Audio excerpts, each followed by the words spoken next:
أعوذ بالله من الشيطان الرجيم. بسم الله الرحمن الرحيم. الحمد لله الذي أنعم علينا بسيدنا محمد صلى الله عليه وسلم وهدانا به صراطا سويا.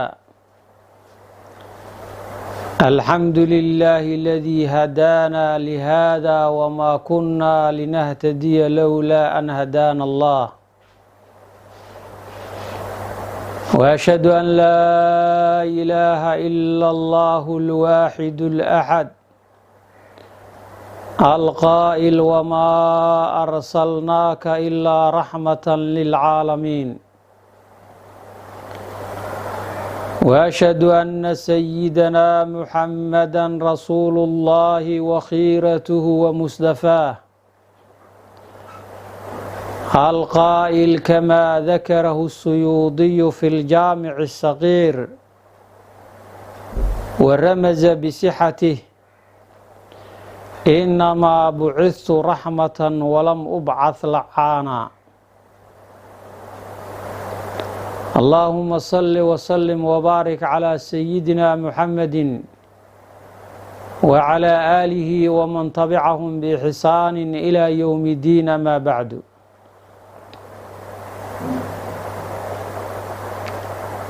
أولا إلهي baa mahad iskale subxaanahu wa tacaala. maanta oo ay tahay yowmul ithnayn 11 bishii tobanaad 2021 waafaqsan hijriyada 4 bisha saddexaad 1443. waxaan rabnaa insha allahu tacaala maadaama bishaani ay tahay bishii rabiicul awal oo koonkan ilaahay uu daahiriyey nabigeena maxamed calayhi salaatu wasalaam, inaan muxaadaro gaaban oo ku saabsan bishaani muslimiinta meel kasta ay joogaan inay uga faa'iidaystaan nabiga calayhi salaatu wasalaam siiradiisa,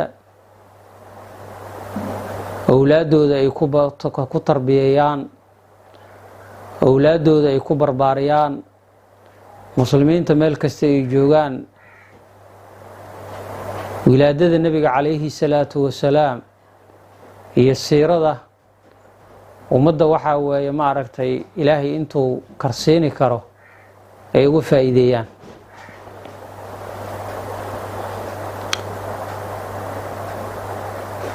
walaalayaal, waxaa ka mid a sunnada wanaagsan nebiga calayhi salaatu wasalaam dhalashadiisa in ihtimaam gooni ah dadka ay siiyaan. min asunnati alxasana, sunnada wanaagsan waxaa ka mid ah alixtifaal bimowlidi rasuuli illaahi sala allahu calayhi wasalam, nabiga dhalashadiisa in ihtimaam iyo daneyn gooni ah la siiyo. faاstaxsana dalika alcamal alculamaau fi mashaariqi اlardi wa maqaaribiha. arrintaa waxaa wanaag ku tilmaamay culummada meel kasta oo dunida caalamka ay ka joogaan fi mashaariqi اlardi wa maqaaribiha. waxay ku tilmaameen inay arrin aada u wanaagsan ay tahay. minhum alxaafid axmed ibnu xajar alcasqalaani. waxaa ka mid ah bishaani mowlidka nebiga calayhi salaatu wasalaam in muslimiinta meel kasta ay joogaan ay qiimeeyaan oo ay ka hadlaan diintan sidii ilaahay uu nagu soo gaarsiiyey, maxabada nebiga calayhi salaatu wasalaam, dabciga iyo quliqa iyo dabeecada nebiga calayhi salaatu wasalaam raggii wanaagsaday waxaa ka mid a xaafidkii weynaay ibnu xajar alcasqalaani wa tilmiiduhu alxaafidu asaqaawi waxaa ka mid a ardaygiisii alimaamu asaqaawi wakada suyuudiyu wakayruhum imaamu suyuudi baa ka mid ah iyo culummo kaleento oo intaa aanan ahayn oo aada u fara badan walilxaafid الsuyuudiyi risaalatan samaaha xusna almaqsad fii camali اlmawlidi imaamu suyuudi wuxuu leeyahay risaalo gooni ah kitaabkiisa alxaawi lilfataawi risaalo gooni ah ayuu oga hadlay mawlidka nebiga calayhi الsalaatu wasalaam wuxuuna ku magacaabay xusna almaqsad fii camali اlmawlid uu ku magacaabay wuxuu yihi waqaala fiihi wuxuu yidhi ina asla camali اlmawlidi mawlidka nebiga calayhi الsalaatu wasalaam la camal falo asalkiisa aladii huwa ijtimaacu nnaas mawlidkaasoo ah dadka inay kulmaan wa qiraa'atu maa tayasara min alqur'aani iyo inay akhriyaan qur-aanka ilaahay wixii ilaahay uga fududeeya subxaanahu wa tacaala wa riwaayatu alakhbaari alwaaridati fii mabda'i amri الnabiyi sala allahu calayhi wasalam iyo axaadiidta ku soo aroortay nebiga calayhi salaatu wasalaam amarkiisa bilowgiisii wamaa waqaca fii mowlidi الnabiyi sala allahu calayhi wasalam iyo nebiga dhalashadiisa wixii dhacay oo min al aayaati aayado ah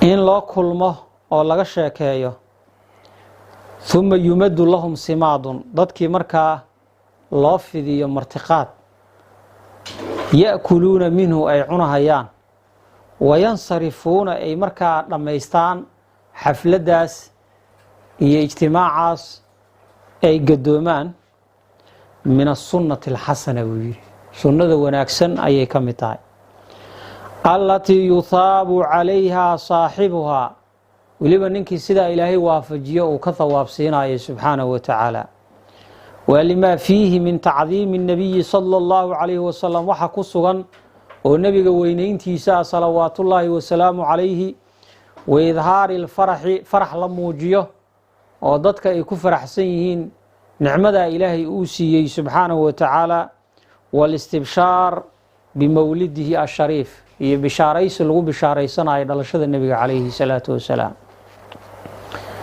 maadaama bishaani ay tahay maanta 4 ay tahay bishii rabiiculawal nebiga la dhalay calayhi salaatu wasalaam muslimiinta marka maxaa laga doonayaa waxaa laga doonayaa inay owlaadooda ay ku barbaariyaan nebigeenna calayhi salaatu wasalaam fayaa ayuha almuslimuun callimuu أwlaadakum ana الnabiya salى اllahu calayhi wasalam awalu الnabiyiina wa qaatimu lmursaliin dadka waxaa laga doonayaa inay uga faa'iideeyaan islaamka yacni taariikhdii nebigeenna calayhi salaatu wasalaam iyo siiradii nebiga calayhi salaatu wasalaam waxaa ugu horeeyo dadka in la baro nebigeenna calayhi salaatu wasalaam inuu yahay ambiyada ilaahay nebiga ugu horeeyey salawaatullaahi wasalaamu calayhi ambiyada ilaahay nebiga u dambeeyey rususha ilaahay intuu doortay nebiga ugu saafinimada badan inuu yahay rasuulka calayhi salaatu wasalaam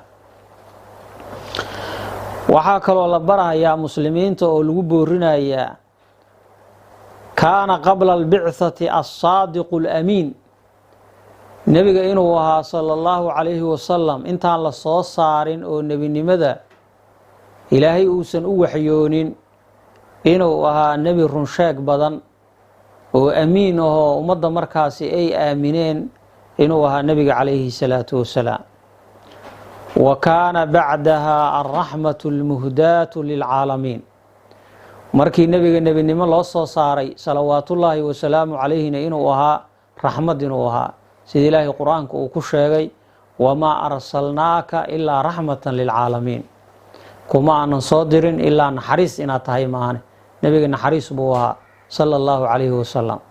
caalamka maasi wallaahi weeyaan naxariis buu u ahaa nebiga calayhi salaatu wasalaam. xadiid imaamu suyuudi uu ku warinaya kitaabkiisa jaamicu saqiir uu ku tilmaamay xadiidkaasi inuu yahay yacni waxaa weeye saxiix uu yahay uu ku tilmaamay.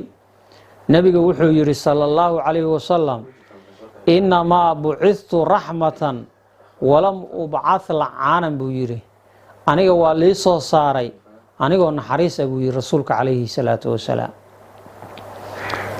liima soo saarin anigoo lacnad badan oo khalqiga ilaahay lacnadahaya subxaanahu wa tacaala liima soo bixinin. marka nebiga ma aha sida dadka qaar ay ku sheegahayaan nimanka yahuudda iyo dadka xunka ah, yacni inuu ahaa diintiisa diin aada u adag inay ahayd. nebiga calayhi salaatu wasalaam naxariis buu ahaa. marka in looga faa'iideeyo maadaama munaasabadaani ay tahay nicmadaa weyn oo ilaahayna siiyey oo idhaarka nebigeenna calayhi salaatu wasalaam ah, in marka saa dadka loogu booriyo. nebiga naxariis buu ahaa sala allahu calayhi wasalam. waxaa kaloo la barahayaa annahu sala allahu calayhi wasalam awlaa bilmu'miniina min anfusihim, nebiga inuu uga xaq badan yahay axad kasto naftiisa, nebiga inuu uga xaq badan yahay sala allahu calayhi wasalam. axad kasto waxaa ka xaqnimo badan naftiisa oo uga maaragtay habboonaasho badan nebigeenna moxamed calayhi salaatu wasalaam. waxaa kaloo muslimiinta lagu boorinayaa nebigeenna calayhi salaatu wasalaam ana allaha qasama bixayaatihi duuna axadin min alambiyaa. ilaahay subxaanahu wa tacaala wuxuu ku dhaartay nolosha nebigeenna moxamed calayhi salaatu wasalaam. axad kaloo ambiyada ah oo sugnaatay nebiga inuu ku dhaartay noloshiisa ma jiro ilaa nebigeenna moxamed maahana sala allahu calayhi wasalam. ilaahay wuxuu leeyahay suuratu lxujr aayadda 72 lacamruka inahum la fii sakratihim yacmahuun. waxaan ku dhaaranahayaa noloshaadaan ku dhaaranahayaa. waa muqaam weyn weeye ilaahay uu muujinayo nebigeenna calayhi salaatu wasalaam dhinaciisa iyo sharafkiisa weeyaan. waxaa kaloo dadka la rabaa in laisu booriyo maadaama bishaani ay tahay bishii nebiga la dhalay calayhi salaatu wasalaam, nasabkiisa shariifka ah in owlaadda la baro. owlaadda in la baro abtirka rasuulka calayhi salaatu wasalaam. nebigeenna calayhi salaatu wasalaam waxaa la yidhaahaa moxamed ibni cabdillaah ibnu cabdilmudalib ibni haashim ibni cabdimanaaf ibnu qusay ibnu kilaabin ibnu mura ibnu kacab ibnu laayi ibnu qaalib ibnu fihri ibnu maalik ibnu nadar ibnu kinaanata ibnu qusaymata ibnu mudrikata ibnu ilyaas ibnu mudar ibnu nazaar ibnu macad ibnu cadnaan. ilaa cadlaana laisku waafaqsan yahay fii saxiixi lbukhaarina ku sugan weeyaan abtirka nebigeenna calayhi salaatu wasalaam. intaas qof walba oo muslima iyo gabar walba oo muslimad ah waxaa waajib ku ah inay barato, inay owlaadooda ay baraan ayaa waajib ku ah weeyaan. waxyaalaha la rabo ummadda in laisu booriyo waxaa ka mid ah nebiga habeenkii la dhalay calayhi salaatu wasalaam waxyaalihii ilaahay uu daahiriyey oo mu'asasaadka ah oo irhaasaadka ahaa oo ilaahay uu daahiriyey nebigeenna calayhi salaatu wasalaam wilaadadiisa.